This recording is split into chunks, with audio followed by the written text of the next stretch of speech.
అందరికీ మరణాత. Praise the lord.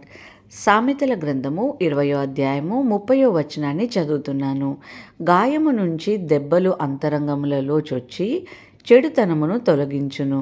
ప్రియ దేవుని బిడ్డలారా, ఈ ఉదయకాల సమయంలో ప్రభువైన దేవుని పేరట మీకు శుభములు తెలియజేస్తున్నాను. ఈ వచనాన్ని మీరు గమనించారా? గాయములు, దెబ్బలు ఎవరికీ ఇష్టముండదు. జీవితమంతా నెమ్మదిగా సాగాలని అందరము కూడా ఆశపడతాము. కానీ అనేక సందర్భాల్లో మనలను గాయపరిచే దెబ్బలు, మనలను ఇబ్బందిపరిచే గాయాలు అనేక సందర్భాల్లో మనము ఎదుర్కోవాల్సి వస్తుందండి. ఒక మాటన మనసులో గుర్తుపెట్టుకోవడం ఆశీర్వాదకరము. ఆయన సెలవు లేనిదే ఏదీ మనకు సంభవించదు. ఆయన అనుమతి లేనిదే ఏదీ మనకు దగ్గరికి రాదు.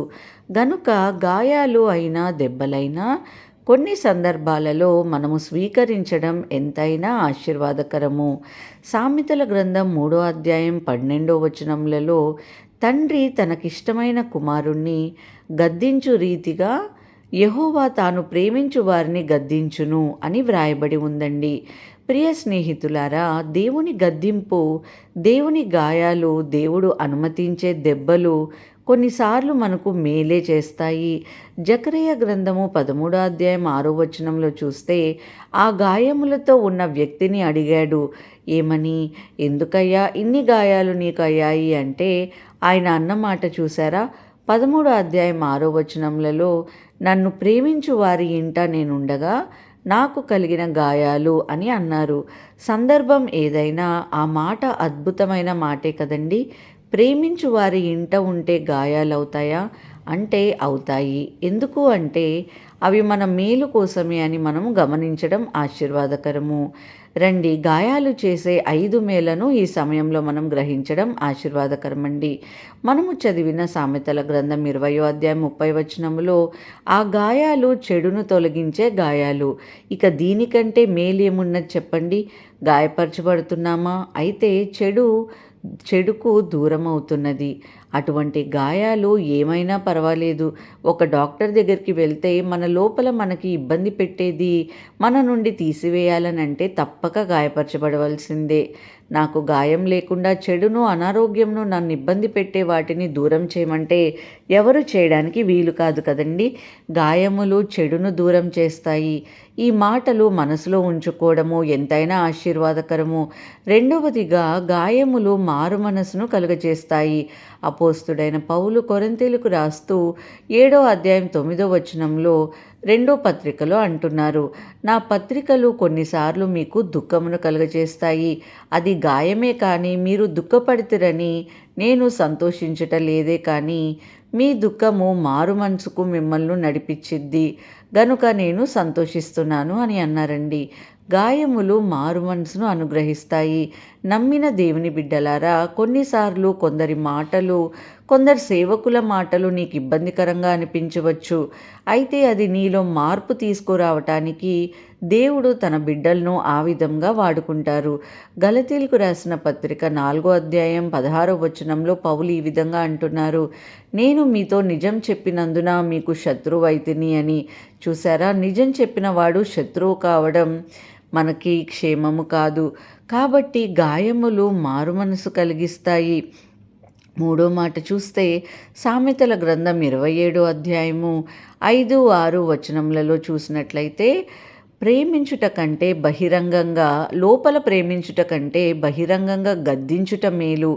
మేలును కోరి స్నేహితుడు గాయములు చేయును, పగవాడు లెక్కలేని ముద్దులు పెట్టును అని ఉన్నాయండి. ముద్దులకు మురిసిపోయావా? నీవు నష్టపోతావని గమనించుకోవాల్సిన వారమై ఉన్నాము. 4వ మాటగా చూసినట్లయితే గాయము ఎందుకు అంటే అవి మన మేలు కొరకే అని లేఖనము స్పష్టంగా చెబుతుంది. హెబ్రీలకు రాసిన పత్రిక 12వ అధ్యాయము 10వ వచనములో తండ్రి ప్రేమించిన కుమారుడు ఖచ్చితంగా తండ్రి చేత శిక్షించబడతాడు అని. ఆత్మలకు తండ్రి అయిన మన ప్రియ ప్రభువు వారు ఎందుకు అనేక సార్లు గాయపరుస్తారంటే మనము తన పరిశుద్ధతలో పాలు పొందటానికి అనే విషయాన్ని మనము చూస్తామండి. మరి పరలోకమైన తండ్రి మనకి గాయాలు చేస్తారు మన మంచి కొరకే. మరి ఈ లోకంలో మన తల్లిదండ్రులు కూడా మరి మనల్ని మంచి మార్గంలో ఉంచటానికి గాయపరుస్తూ ఉంటారని మనం గమనిస్తూ ఉంటాము కదా. కానీ పెద్దవారైనప్పుడు మనము ఆ గాయములు గుర్తుపెట్టుకోము, కానీ మా మమ్మీ డాడీ ఈ విధంగా మాకు చెప్పారు, మేము మంచి మార్గంలో మేము నడుస్తున్నాము, ఆ విధంగా మాకు మంచి బోధన చేశారు అని మాత్రమే మనము గమనించుకుంటాం, గుర్తుపెట్టుకుంటాం, వారిని ప్రేమిస్తూ ఉంటాం. అదేవిధంగా మనకి జీవితంలో జరిగే ప్రతి సమస్యలు కానీ ప్రతి అడ్డంకులు కానీ దేవుడు ఎందుకు నాకే ఇలా చేస్తున్నాడు అని మనము అనుకోకుండా దేవుని నమ్మిన వారమై విశ్వాసముతో, మరి గాయములు మనకి మంచి చేసే గాయములు గనుక మనం విశ్వాసంతో ఉండాలండి. 5వ మాట 141 కీర్తన 5వ వచనంలో చూసినట్లయితే, నీతిమంతులు నన్ను కొట్టగా అది నాకు తైలాభిషేకమైందని, నాకు ఉపకారము వారు నన్ను గద్దించుట నాకు తైలాభిషేకం అని అన్నారు. ప్రియులారా, గాయములు అభిషేకాన్ని కలిగిస్తాయి గనుక గాయాన్ని స్వీకరిద్దామండి. ప్రార్థన. మహాపరిశుద్ధుట ఘనమైన తండ్రి, మీ బంగారు పాదములకు స్తోత్రములు ప్రభా. యేసయ్య, ఈరోజు మాకు ఇచ్చిన గొప్ప వాగ్దానం కొరకు స్తోత్రములు తండ్రి. అవును ప్రభా, ఈ ప్రార్థనలో ఏకీభవిస్తూ ప్రార్థిస్తున్న ప్రతి ఒక్కరిని జ్ఞాపకం చేసుకోండి. అవును తండ్రి, ఎన్నో గాయములతో నా ప్రభ జీవితాన్ని నడిపిస్తున్న ప్రతి ఒక్కరి కొరకు ప్రార్థన చేయించున్నామయ్యా. కానీ ప్రభా, గాయములు క్రైస్తవ జీవితంలో ప్రభా ఎంతైనా ఆశీర్వాదకరము గనుక, మేలు కొరకు గనుక ప్రభా, మారు మనసు పొందటానికి గనుక తండ్రి, మేము ఆ విషయాన్ని గ్రహించి తండ్రి యేసయ్యా మరి ముందుకు సాగులాగున మమ్మల్ని దీవించమని, ఈరోజు చేయబోయే ప్రతి పనిలో మీరు మా ముందు నడిపించమని యేసు నామములో అడిగి వేడుకొంచున్నాము తండ్రి. ఆమేన్. అందరికీ మరణాత.